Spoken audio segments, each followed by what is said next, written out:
Gentlemen, we have called you together to inform you that we are going to overthrow the United States government. Do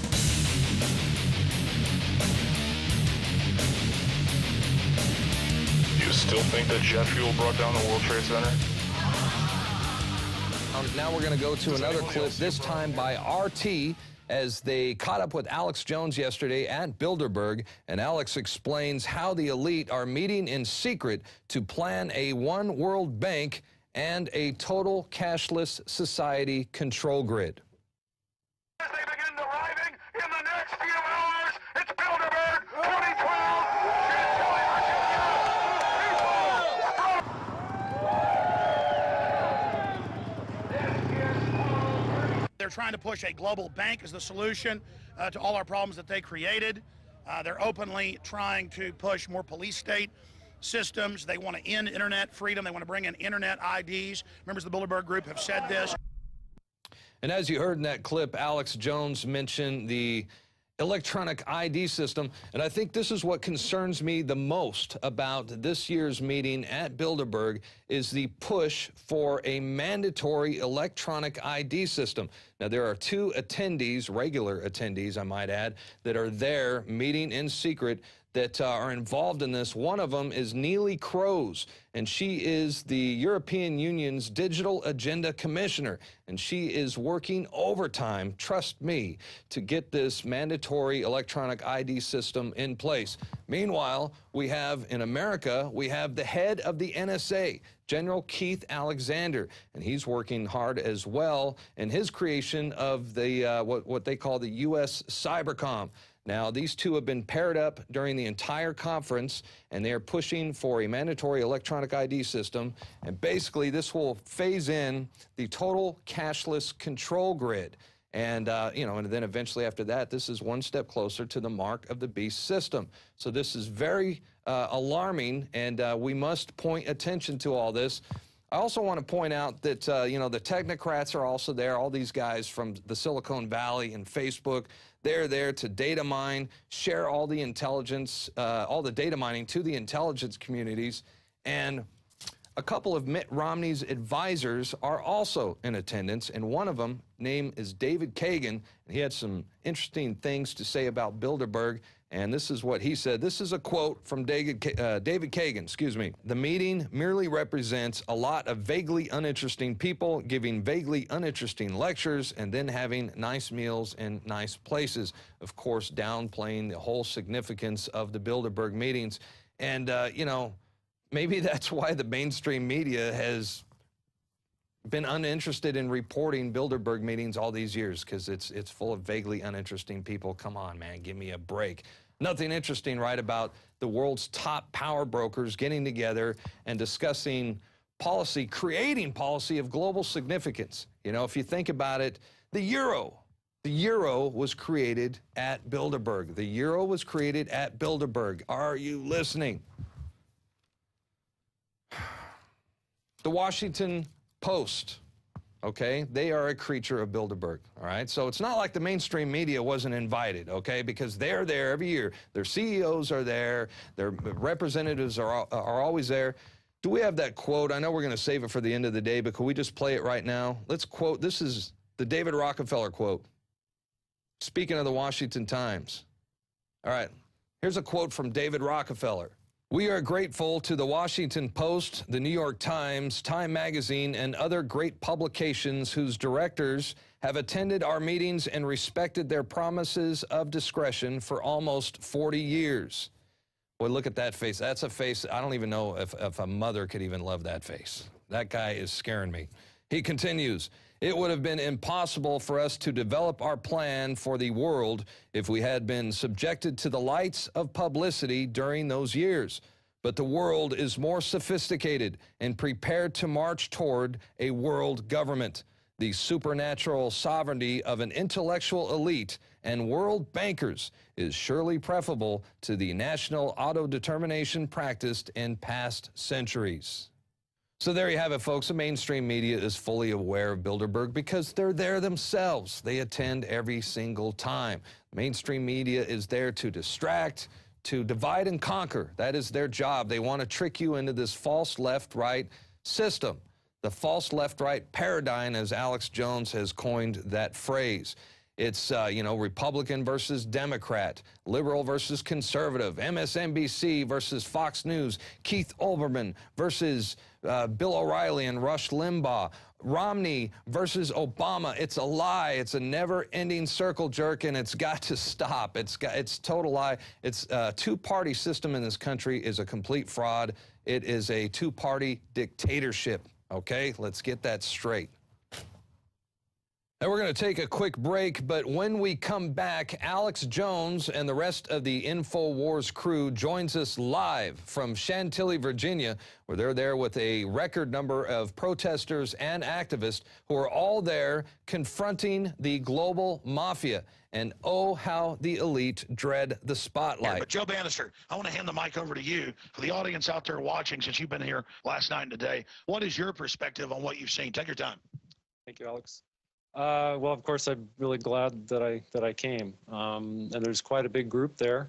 I think we're all happy to see that. But I think the bigger picture, since we know that the NSA and everyone is monitoring all the electronic, traffic that's going on, that's probably one of the reasons why the mainstream media has to come out and report what's going on, because they can see the traffic that's going on electronically throughout the country and the world. And they realize that if they don't come out and cover it, they're going to have even all the more egg on their face. So I think for all the people that might think, gee, it'd be nice if we would have had 10,000 people, 1 million people, I think the collaborative effort that's going on electronically and in cyberspace is the reason that that this is an absolutely successful effort that we're all making.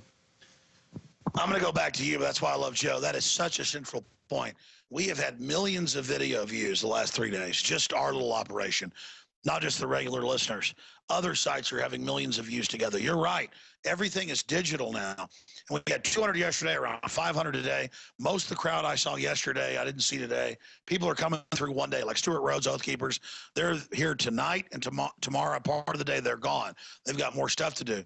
But we're going to have thousands come through. But that is just one issue as they try to block people from protesting and from exposing this, that this is in hundreds of publications, including more than 10 mainstream publications in the U.S.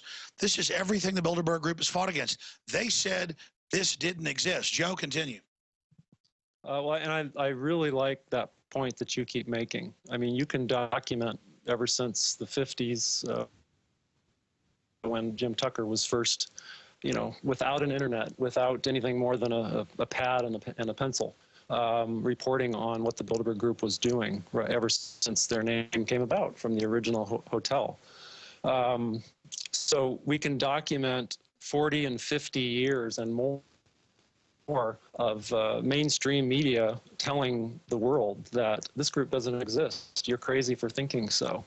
And I think people should look at that evidence to see that it's just another one of their demonization tactics, which does unfortunately work well, to try to show you as someone who's got a screw loose. The IRS actually is very famous for using that very same tactic. That you must be crazy if you think there's a problem with the income tax, crazy that the IRS might be heavy-handed with the public. So these tactics come up again and again and again, and people need to recognize that and see that when they're calling people names, those people, you should at least listen to what they have to say. And I think you make that point very well all the time. Other observations, Joe? I mean, I'm asking the questions here. What do you have to say? What do you think? What are the highlights you witnessed today? Well, again, trying to always look at the silver lining around a cloud, those gentlemen.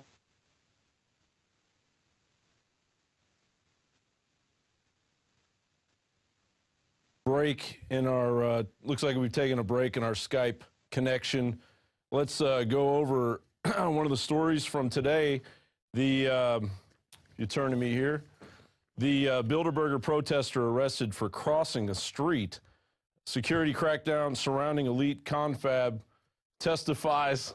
Yeah, thank you. The security crackdown surrounding the Bilderberg Group confab in Chantilly, Virginia intensified today after a protester was arrested for little more than crossing the street. Rob Dew has stepped out. We are trying to get our Skype connection back here to Alex and the great Patriot. Other things that happened today at Bilderberg. Are you there, Alex? Yes, it was due. Now it's John Bound. That's right, sir. Yes, sir. It's a cornucopia. We are. I like that. I like that. Hey, tell me, John, what do you make of all the developments today? Oh, I thought it was incredibly intense watching the coverage. I'm really amazed at not only the turnout, but the turnout of the media. The fact that I don't think people are going to realize maybe for a week or 2 weeks just how important it is that that level of media came out. The Associated Press is the media, the source, exactly. The seed of the mainstream media. Exactly. We forced the AP, Washington Post, and others. That's a big victory. And again, if this wasn't the real top of the capstone or very close to it, they would just admit it exists. Doesn't that discredit them, Joe Bannister, that they said none of this existed? And we talked about that earlier, but now it's admitted. I mean, that is such a big deal. Why do you think, as a criminal investigator, why would they try to deny they existed? Why is that so important to them? Well, if they don't deny it exists, then there's two alternating points of view. And I find the same thing has happened to me, where either what Joe Bannister has to say or what he's learned has some merit to it, or what the IRS has to say has some merit to it, but they're in conflict. So somebody's telling the truth and someone's not. And so if Joe Bannister, for example, goes to prison, well, then he must have been wrong. It's easy, then the public's going to think that, and then the public think, well, I guess the IRS is right, because the IRS is out there running around. Joe Bannister's in jail, or Sherry Jackson, or Erwin Schiff, or all the different people throughout that time. One thing that I noticed today, it's a very sublime event, but think about it in terms of people sometimes get afraid because they're so powerful, they know everything. You decided to go from the entrance of the hotel, where the driveway is, and change things up a little bit. Walk down the street to where you knew from probably being inside the hotel where they were actually meeting. And it was where the part in the fence was all blacked out. And that's the conference room wing. Yeah. Right. And so I was looking at the cops as you just say, hey, everybody, let's go down here. We only went down about a quarter of a block. But to me, that little change up, where all the cops, there's like 20 cops there at the driveway, like, hey, we're here, you're not coming in. We just do a little change up, walk down the street, and you got the bullhorns, you got the sirens coming out of the bullhorns, and probably really disrupted what was going on inside there. The slightest little change up, just walking down the street. Exactly. They're not all powerful. We've just got to be individuals. That brings them down. Exactly. So that was a little thing that I saw the expressions on some of the cops' faces, like, uh-oh, what do we do now? All we did was walk down the street. Well, that's part of the game. They all set up there to draw us to the point on the map. If you look at Google Maps, that's the furthest away. That entrance is way out, like 250 yards. Again, John Bound there reporting that entrance is. You're having a storm out there, aren't you? Are you experiencing weather out there? Yes, we are experiencing weather. They had tornado warnings and a lot of rain here. Something that's good that Texas certainly needs, John. How are we coming across to you there? We're fine here. How are you? It's breaking up due to the weather, but if I can, if your Skype doesn't go out on us, I wanted to ask you about the police presence after the radio show. Were there any more incidents? The police presence, we were told there were more arrests after we left. We left about 4 hours ago. We're going to go back down there now. And